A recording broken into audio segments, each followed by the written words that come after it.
Hola chicos, Historia del Arte y de la Cultura 180. Dentro del cisma de la Iglesia Católica, que se parte, además del calvinismo que ya hemos estudiado y el luteranismo, hubo otra muy particular que merece por lo menos un vídeo, que es el anglicanismo. ¿Qué pasó en Inglaterra? ¿Quién mandaba en Inglaterra?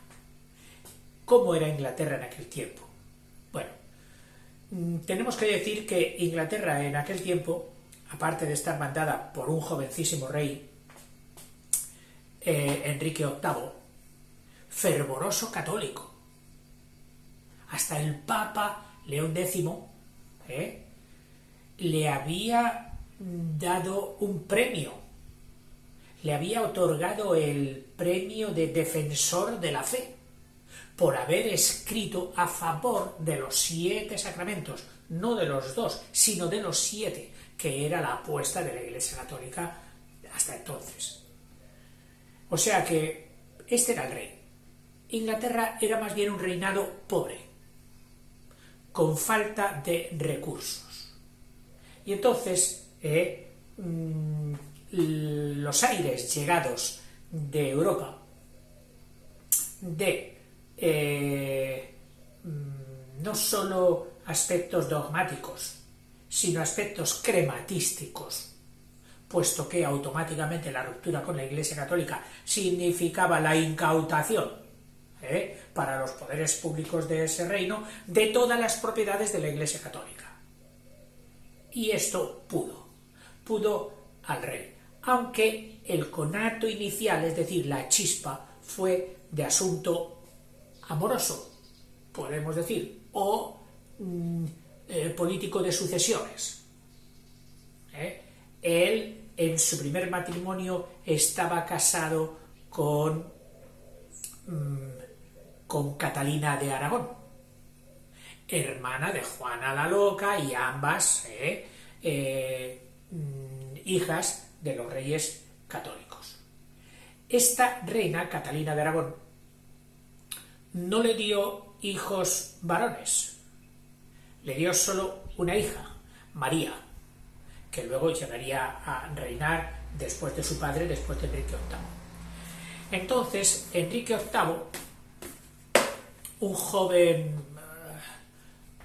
muy, digamos, poseído de su propia valía,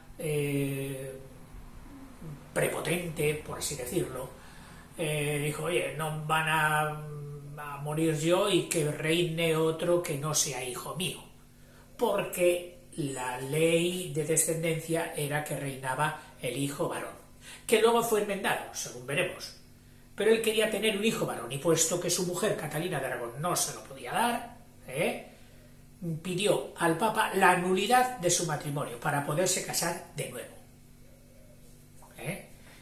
En fin, hecho esta breve introducción, ahora ya prefiero ceñirme al texto. Este texto, que he encontrado en internet, luego te diré, porque me gusta siempre decirlo, quién es el autor. Tenía preparados otros 2. Tenía preparado el de la Wikipedia, la nunca mirada bastante Wikipedia, y tenía el que he utilizado para los 2 vídeos anteriores, que era de Manuel Alcaide Mengual. Pero he encontrado otra versión, ni tan amplia como la primera de la Wiki, ni tan corta como la de Alcaide Mengual, que me ha parecido más idónea. Si no te digo ahora de quién es, tranquilo que te lo diré al final del vídeo en un añadido, porque creo que es de justicia. Anglicanismo. ¿Qué es el anglicanismo? Angli, ya sabes que es el prefijo, como se llama Inglaterra. Angli. Todo lo que empiece por Angli, de inglés. Anglicanismo no confundamos con anglicismo. Anglicismo es un término hecho para cuestiones lingüísticas. Nuestra lengua está llena hoy de anglicismos. Por todos los lados decimos palabras inglesas, y cada vez más. El anglicanismo se ha dedicado para cuestiones culturales y en concreto para las religiosas en este caso. Dice, es una doctrina religiosa cristiana, es decir, de Cristo, derivada del catolicismo. Siempre que digamos catolicismo aquí nos referiremos a la del Papa de Roma, que se inició en Inglaterra durante el siglo XVI. ¿Qué es el anglicanismo? Dice, es una doctrina derivada, su fundador fue el rey Enrique VIII, es decir, fundador de esta religión. Enrique, con una sola R porque va después de N, Enrique VIII, de quien ya te he hablado un poquito, quien en el contexto de la reforma protestante que se estaba fraguando en Europa, separó a Inglaterra de la autoridad de la Iglesia romana por motivos políticos y personales. Por motivos políticos y personales. Políticos, personales, la nulidad o anulación de su matrimonio. Sabéis que el matrimonio, aunque teóricamente y doctrinalmente es indisoluble para la Iglesia Católica, siempre ha existido un tribunal de la misma Iglesia Católica, el llamado, paradójicamente, Rota, el Tribunal de la Rota, que indagaba en ese matrimonio que determinadas personas querían anular, romper, no para romperlo en sí, sino para demostrar que no había habido realmente matrimonio. Es decir, que alguno de los contrayentes, marido o mujer, reunían tales condiciones que hubiera sido imposible de hecho y de derecho el que se hubiera constituido su matrimonio, aunque aparentemente se hubiera celebrado, etcétera, etcétera, etcétera. Y si este tribunal, de costosísimo gasto administrativo, y que por lo tanto solo podían pagar algunos nobles o algunos de la jerarquía alta, adinerada, pues lograba demostrar que no había habido matrimonio, se declaraba su nulidad. O sea, que no había existido nunca.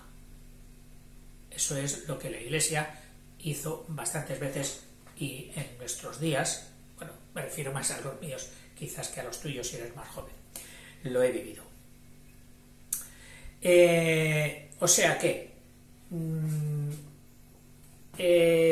por motivos personales de separación, en la actualidad esta religión es conocida como comunión anglicana, es decir, aunque todo el mundo le llama anglicanismo,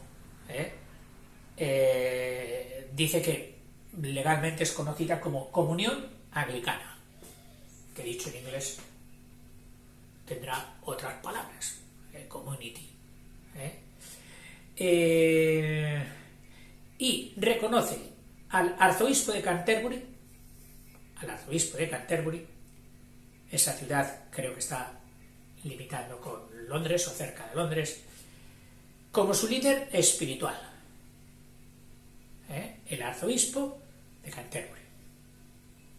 Reúne a unos 90 millones de fieles en la actualidad, la mayor parte de ellos en Gran Bretaña, en la isla, en Gran Bretaña, y el resto en países que fueron colonias británicas como Australia, Canadá, Sudáfrica o Nueva Zelanda. Es decir, que tiene un cariz netamente nacionalista hacia lo inglés.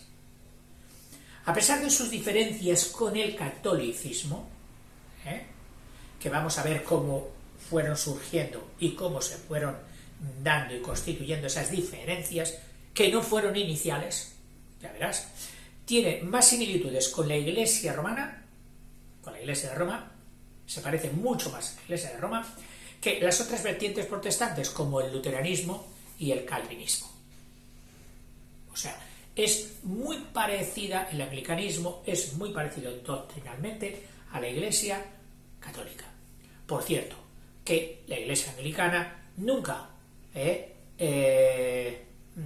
desistió, nunca desestimó, nunca se desprendió de su título de católica también.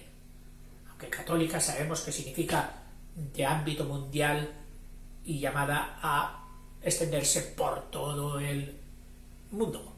Eso significaría católica. Bueno, pues la anglicana también se llama a sí misma católica.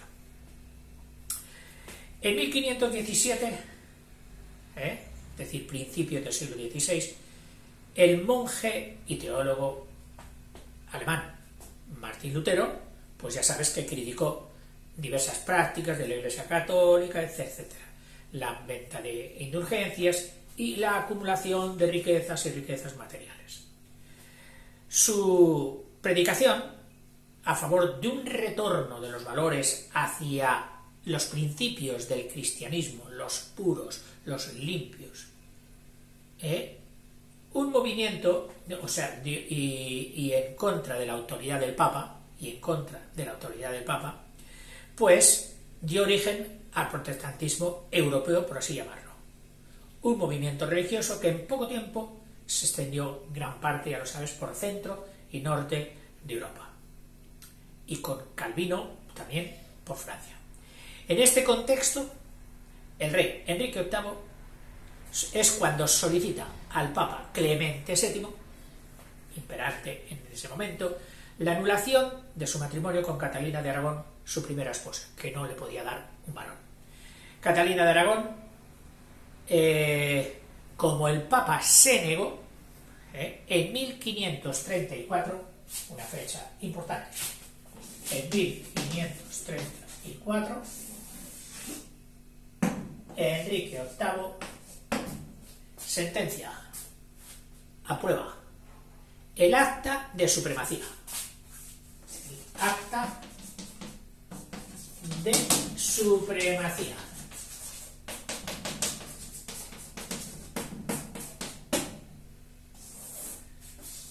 ¿Supremacía de quién? Del poder estatal sobre el religioso, que ya lo has visto en el vídeo anterior, que era una de las doctrinas del protestantismo europeo también, que se dio en algunos sitios. Por la cual se autoproclamó él, se proclamó a sí mismo máxima autoridad de la Iglesia de Inglaterra. De esta manera provocó la ruptura con la Iglesia católica, tras la cual se divorció y contrajo matrimonio con su siguiente esposa, Ana Bolena. Ya os he dicho que no fue una rotura que implicase dogmas. Enrique VIII estaba muy convencido de que vivía en la mejor iglesia y en la auténtica iglesia, que era la católica de Roma. Y eso no lo iba a cortar. Luego mandaba mucho también la tradición medieval de todo el medievo en Inglaterra. Aquello era suyo.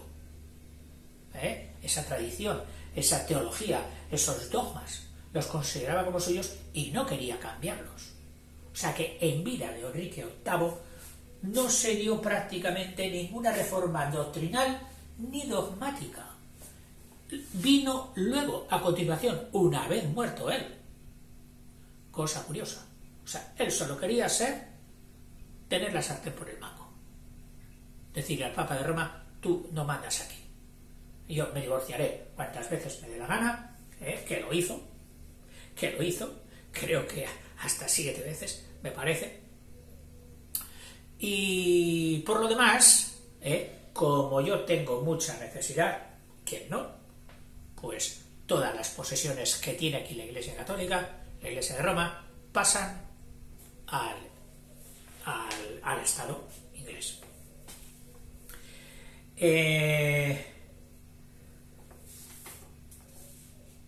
La actitud rupturista de Enrique VIII fue apoyada por dos personas relevantes. Su número 2, es decir, su mano derecha, que fue su secretario de Estado, Tomás Cromwell. Espera que lo escribo bien, que ya sabes que lo mío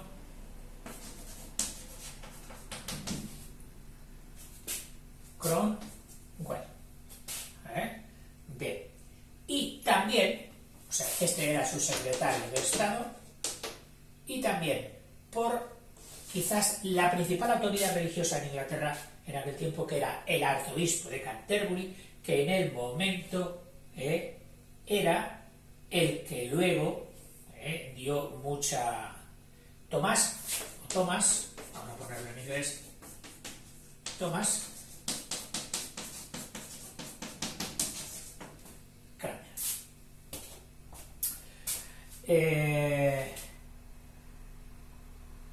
Tomás Cranmer. Establecieron durante el reinado de... Bueno, fue rechazada, en cambio, o sea, estos se apoyaron y formaron bloque con su rey, mientras que Tomás Moro, una persona muy relevante en Inglaterra de aquel tiempo, Tomás Moro, un gran humanista, es decir, dominaba pues, todos los conocimientos como buen humanista, incluso los de poesía, etcétera, etcétera, no reconoció el acta de supremacía. Y Enrique VIII, ni corto ni perezoso, lo decapitó. Paradójicamente, hoy lo consideran santo, tanto los católicos, porque está canonizado por Roma, como los anglicanos. Para ellos también es santo, Santo Tomás Moro. O sea, para anglicanos y católicos. Reconozco que me he enterado ahora, cuando he tenido que profundizar un poquito para preparar el vídeo. Cosa que me ha sorprendido bastante. Sería la circunstancia, en cuanto a algunas de las reformas que se acometieron en vida de Enrique VIII, que él no quería tocar ese tema de renovar, de cambiar cosas. Prueba de ello, a un tal Miles Coverdale,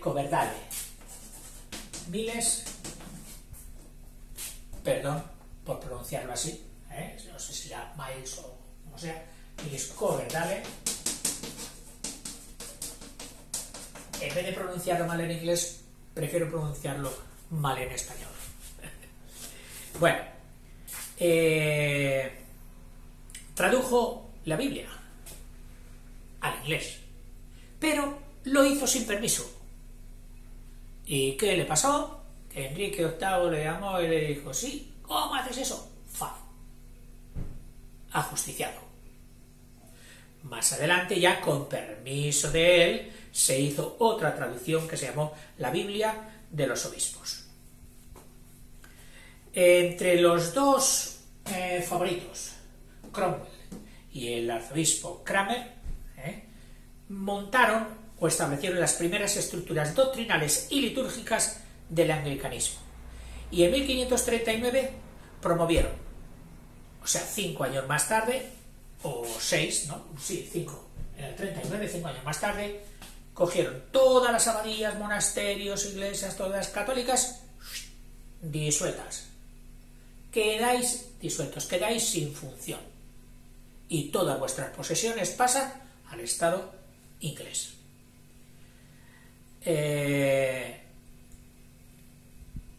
Confiscando todos sus bienes. Pese a la ruptura con Roma, Enrique VIII rechazó los planteos más radicales del luteranismo. No quería hablar ni de Lutero. No, ese es un hereje. Lutero para él era un hereje. Y él no quería saber nada con él. Por esa razón, el anglicanismo es considerado una forma de cristianismo intermedia entre el catolicismo y el protestantismo. En medio estaría el anglicanismo. Muerto Enrique VIII, su hijo Eduardo VI le sucede. a los 9 añitos y estuvo reinando de los 9 a los 15 años. Poco podría él gobernar en esa edad, sino más bien sus asesores y sus próximos.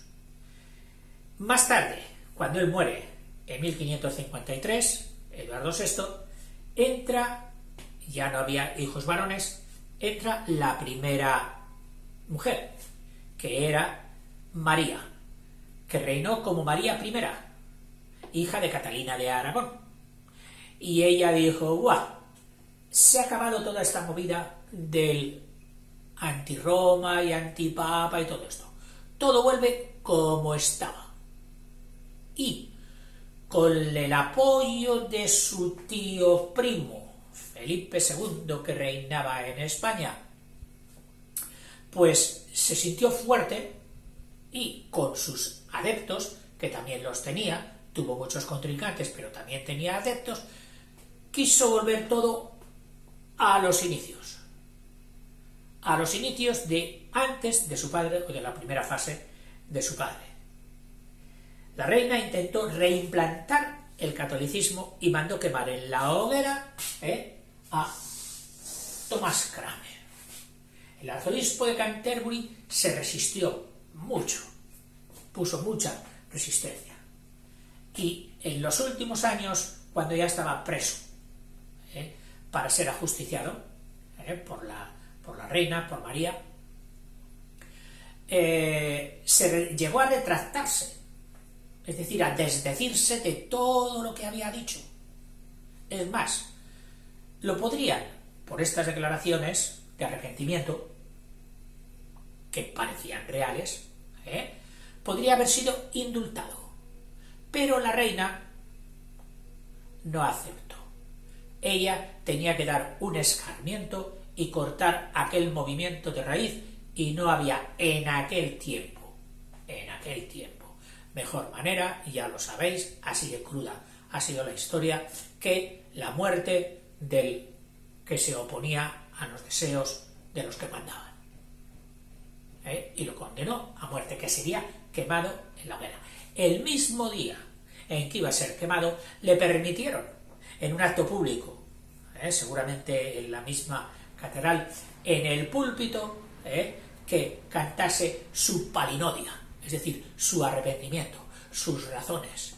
Y empezó el sermón, arrepintiéndose, diciendo que el Papa era lo único, que esto, que lo otro, o sea, todo perfecto, y al final del discurso o del sermón, en un arrepentimiento por él de sinceridad, volvió a lo que pensaba, volvió a su herejía, entre comillas, de negar el Papa, decir que era el anticristo y que no merecía, y que todo lo que había hecho en contra de la Iglesia Católica y tal, lo aprobaba. Lo bajaron, detenido y a trompicones, supongo yo, del púlpito, y lo llevaron a la hoguera.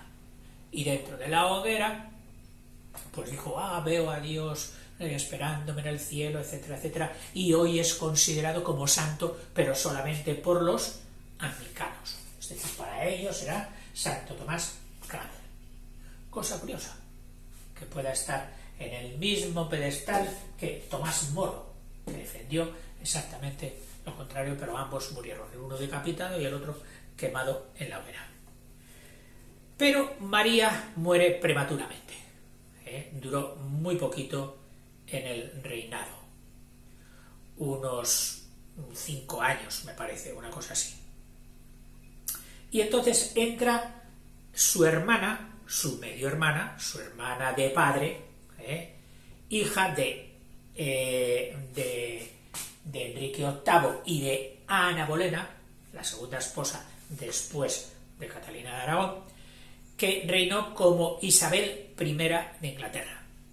Isabel I de Inglaterra, digna hija de su padre, tuvo un reinado largo, no cortitos como los de sus hermanos Eduardo y María, sino un reinado largo de 45 años reinando, que le dio tiempo a establecer argumentar, iba a decir, estructurar toda esta ruptura de Inglaterra con la Iglesia de Roma. Fue fiel heredera de su padre y volvió a romper relaciones con Roma y consolidó el anglicanismo como la religión oficial de Inglaterra. Durante su reinado, el Parlamento inglés aprobó un acuerdo religioso que definió al anglicanismo, es decir, que le daba forma. Por cierto, hubo varios intentos de reyes ingleses para traer algún pensador de solera desde Europa, pero no lo lograron. Se tuvieron que valer por sí mismos. Entonces, dentro de la misma Inglaterra se estructura este cambio, esta nueva religión. Aprobó el Parlamento un acuerdo religioso que definió como una iglesia que era a la vez católica, es decir, no desistía de ser la católica de siempre, pero reformada.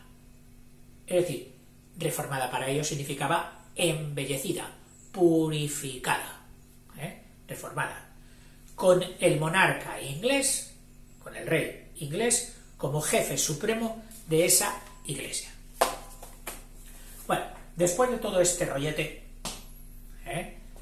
bueno, ya sabemos que ahí intervino Felipe II porque mientras mandaba su tía prima o prima tía, María I, también llamada María Tudor, se casó con ella por poderes.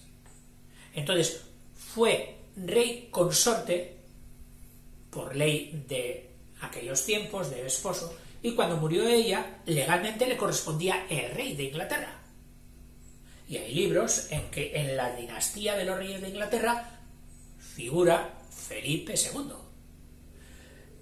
Contravenido en sus deseos y ante la muerte de su esposa, pues organizó la Armada Invencible, que ya sabemos cómo acabó, con una derrota estrepitosa, según unos, pues por unas razones, según otros, por otras razones, que si meteorológicas, que si esto, que si lo otro, en fin, mucha historia para hablar de la Invencible, pero eso será en otros capítulos, quizás. ¿Qué diferencias hoy, que a ti te puede asaltar y decir, bueno, vamos a ver, entonces, ¿cómo ha quedado todo esto? ¿Qué cambia, qué no cambia, qué permanece, qué no permanece? ¿Qué diferencias hay hoy entre el anglicanismo de hoy y el catolicismo? Sobre el catolicismo tenemos una visión unificada. Roma sigue siendo la que procura esa unidad dogmática, disciplinar, litúrgica, etc. Pero en el anglicanismo no. En el anglicanismo ha habido y hay sus más y sus menos en cuanto a cambio y separación de lo que era su iglesia inicial, que era la católica romana. Las principales diferencias son, en el anglicanismo, por ejemplo, y vamos ya a cosas de tipo práctico, iba a decir, y que más te puede valer para un examen. Dice en el anglicanismo, no existe el celibato sacerdotal. Es decir, el sacerdote puede casarse y puede tener esposa e hijos, evidentemente. Mientras que en el catolicismo ya sabes que es obligatorio para todos sus miembros, salvo en la Iglesia oriental u ortodoxa, donde sacerdotes con el matrimonio legal establecido pueden contraer matrimonio y al mismo tiempo ser sacerdotes. Y Roma lo admite y lo reconoce, porque es la misma iglesia, la iglesia del patriarca de Estambul. Otra, los pastores anglicanos tienen permitido pues casarse y tener hijos. Otra, el anglicanismo, el más liberal, porque ya te he dicho que dentro del anglicanismo vamos a encontrarnos zonas más liberales y zonas más conservadoras. Dice el anglicanismo más liberal respecto a esto del celibato, dice, acepta el sacerdocio femenino, es decir, que la mujer pueda ser ordenada sacerdote. Yo particularmente lo veo bien, en el contexto en que todas las personas tenemos la misma dignidad, independientemente de nuestra procedencia, de nuestro sexo, de nuestra lengua, etcétera, etcétera. Yo creo que en una organización, ya sea social, como la de un país civil, donde las mujeres tienen acceso a todos los cargos, tanto magistrados como senadores, como políticos, como incluso presidentes de gobierno, es decir, la máxima dignidad estatal, y no está vetado a la mujer. Yo pienso que una estructura religiosa donde se priman valores de igualdad, de justicia, etcétera, la mujer no debería tener un veto, una prohibición en cuanto a ostentar cargo real de poder, de jerarquía, de ser ordenada sacerdote, obispo y, ¿por qué no?, de llegar a papa. Esto es lo que a mí, mi razón me dice. En fin, yo creí que el papa actual iba a tirar algo por este lado, pero no se ha atrevido todavía. Parte, incluso un paso más dentro de la religión anglicana, parte de la comunidad anglicana, parte, no todos, una parte, los más adelantados, los más lanzados, podríamos decir. El adelanto y el atraso es otra cosa diferente. Los más lanzados, parte de la comunidad anglicana acepta el matrimonio homosexual, es decir, que dos hombres puedan casarse, contraer matrimonio dentro de la iglesia, sin salirse de la iglesia, sin ser excomulgados, sin ser separados, y que su matrimonio sea tan válido como el hetero, tanto dos hombres como dos mujeres. Dice que no es aceptado, por supuesto, por los católicos. Además de la Biblia, las bases doctrinales del anglicanismo son los 39 artículos que definieron ellos y el libro de oración común, que es Común Vademecum de la liturgia para la Iglesia anglicana, donde se especifican las creencias y doctrinas anglicanas. Es decir, si tuviéramos que ir a verlo escrito, detallado, sería en estos libros, en los 39 artículos 1 y en el libro de la oración común. La Biblia puede ser interpretada, eso sí, al igual que el luteranismo y el calvinismo, puede ser interpretada libremente por la razón individual de un solo individuo, aunque respeta y admite el valor de la tradición, es decir, de lo que siempre la Iglesia históricamente ha considerado que debía interpretarse así, como el magisterio de la Iglesia, que en este momento sería un sínodo episcopal, es decir, de los obispos anglicanos sobre ese determinado tema, pero sin obligación de aceptarlo. Es decir, tú escucharás lo que dicen tus obispos, el sínodo, lo que dice el arzobispo de Canterbury, pero no tienes obligación de creerlo, ni faltas a ningún precepto, ni de normativa, ni moral, ni ético, si no lo entiendes así y haces tu propia interpretación de ese texto bíblico en concreto. La Iglesia anglicana, mira tú, solo reconoce 2 sacramentos de los 7 aceptados por el catolicismo, al igual que los luteranos y calvinistas, que eran el bautismo y la Eucaristía.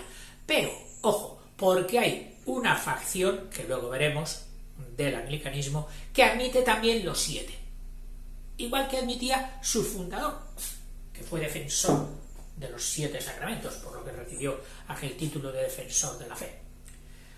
Al igual que en el luteranismo, los anglicanos están a favor de la justificación a través de la fe. Es decir, tú has de conseguir tu equilibrio, tu estado puro para ser recibido en el otro mundo por Dios mediante la creencia de la fe, no de las obras, únicamente de la fe. Esto significa que para acceder a la salvación, para ir al cielo, por así decirlo, lo único necesario era creer en Dios y arrepentirse de todos los pecados.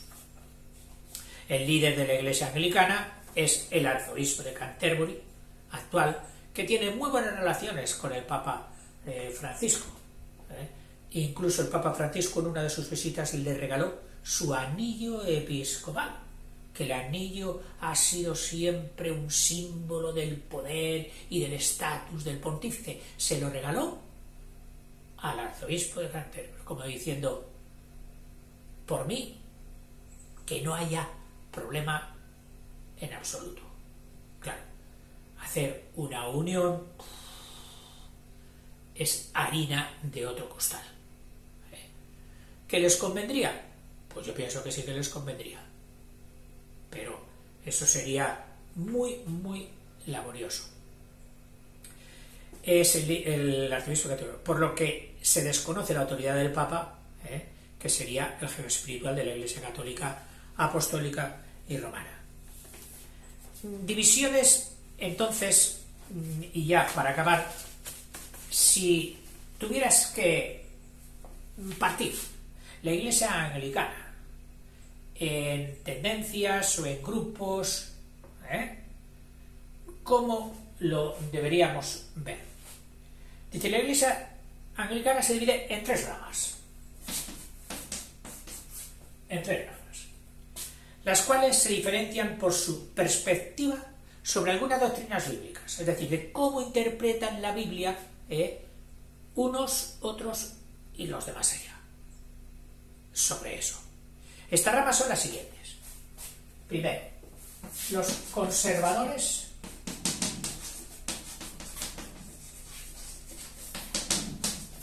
o anglocatólicos.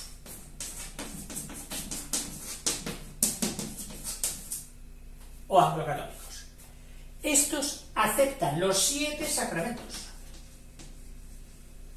igual que los católicos, así como también la veneración de las imágenes y de los santos.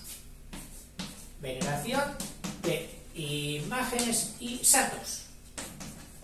Y te puedes encontrar en sitios donde se da este tipo o esta facción de los conservadores o católicos, procesiones a la usanza de la vieja España, de llevar al santo en andas, con salmos y con canciones y todo, o una procesión de la Virgen María. Sí, y son anglicanos.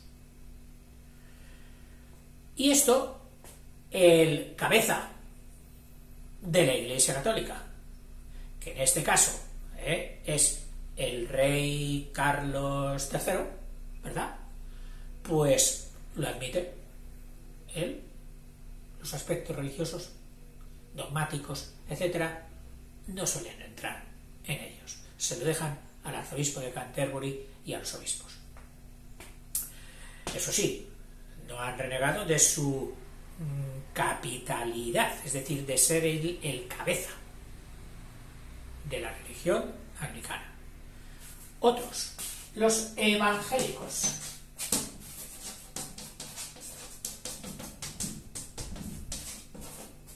Los evangélicos son el sector mayoritario.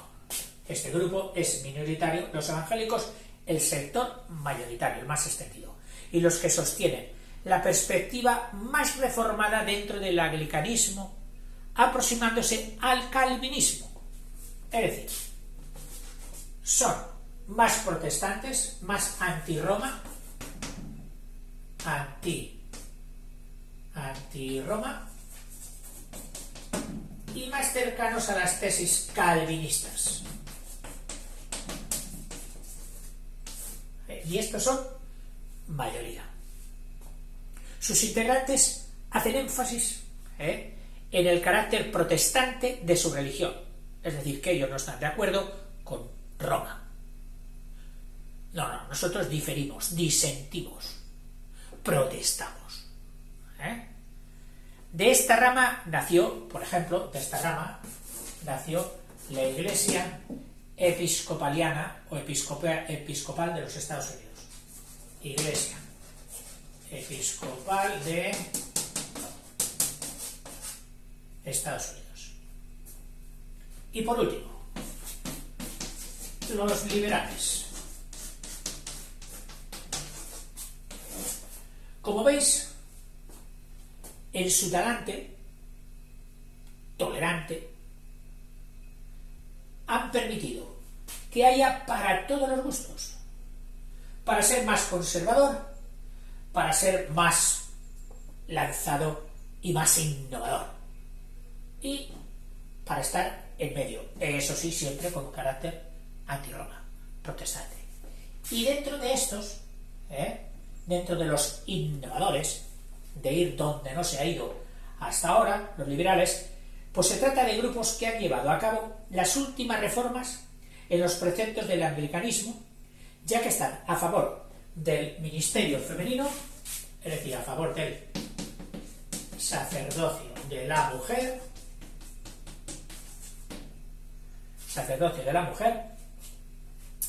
y también aprueban el casamiento o el matrimonio homosexual.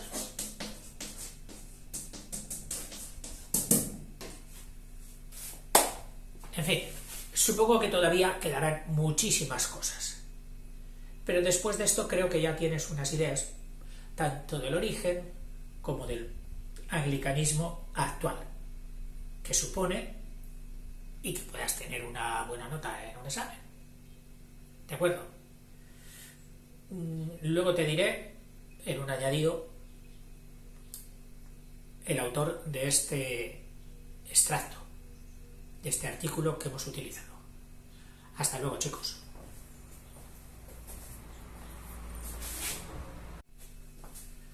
Mira, lo prometido.